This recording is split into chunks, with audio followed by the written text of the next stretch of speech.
Hello everyone, welcome to my YouTube channel English by Shubham Chaudhary.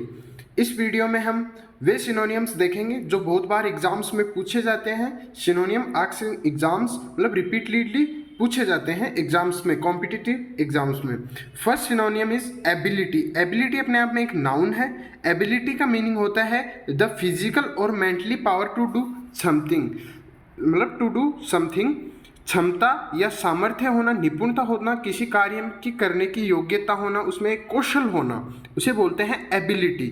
Ability का meaning हो गया हिंदी में क्षमता, सामर्थ्य, निपुणता, योग्यता और कौशल। यूज देखते हैं।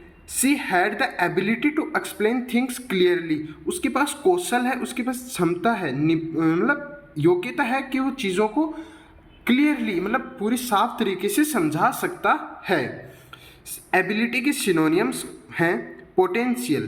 पोटेंशियल मीन्स होता है कार्यक्षम होना, मतलब पोटेंशियल होना, किसी चीज़ में पोटेंशियल होना कि वह उस कार्य को कर सकता है।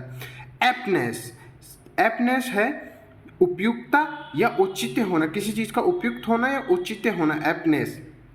पोटेंशियलिटी, पोटेंशियलिटी मतलब संभावना, मतलब किसी कार्य को करने की संभावना होना, मतलब क्षमता होना पूरी। कैपेसिटी, कैपेसिटी मीन्स होता है क्षमता, योग्यता होना, सामर्थ्य होना, उस किसी कार्य को करने में समर्थ होना। स्किल, स्किल यानी होता है कौशल या प्रवीणता, प्रवीणता। एप्टीट्यूड, एप्टीट्यूड यानी भी होगा योग्यता और कौशल।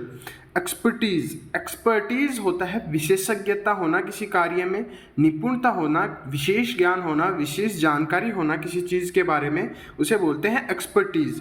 कॉम्पिटेंस, कॉम्पिटेंस मतलब छात्र, मतलब क्षमता, पात्रता और संपन्नता।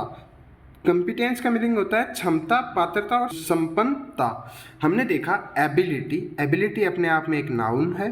द फिजिकल और mental power to do something, किसी कार्य करने की क्षमता, मतलब किसी कार्य को करने में क्षमता होना, निपुण होना।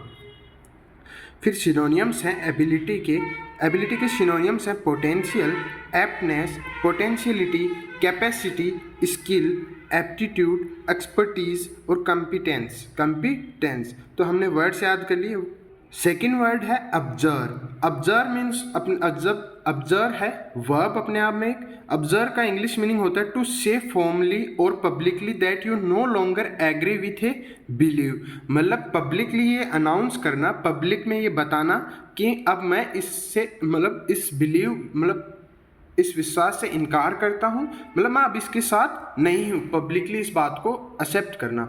शपथ पूर्वक त्यागना, सत्यांग करना, अस्वीकार करना या झूठी शपथ लेना या खंडन करना, किसी चीज़ का खंडन करना, मतलब विश्वास का खंडन करना कि अब मैं इसके साथ नहीं हूँ। ऑब्जर्व का इंग्लिश यूज देखें। ही ऑब्जर्व्ड हिज रिलीजन, उसने अपने रिलीजन को त्याग दिया, उसने अपने धर्म को त्याग दिया। ऑब्जर्व के सिनोनियम्स हैं रिनाउंस। रिनाउंस का मीनिंग होता है छोड़ना, त्यागना, अपनाने से या इनकार करना। रिलिंक्विश, रिलिंक्विश का मतलब होता है त्याग देना, छोड़ना, अलग करना। रिजेक्ट, रिजेक्ट का मीनिंग होगा अस्वीकार करना, त्यागना, किसी कार्य को त्यागना। रिनेज, रिनेज का मतलब है इनकार करना, किसी कार्य से इनकार करना, किसी बिलीव से इनकार करना। डिसअवाउ, डिसअवाउ है अस्वीकृत करना, मुकरना, नकारना या छोड़ना, मतलब डिसअवाउ करना, छोड़ना। फोरगो, फोरगो का भी यही मीनिंग होगा त्यागना, छोड़ देना, न लेना, मतलब अपना नहीं लेना।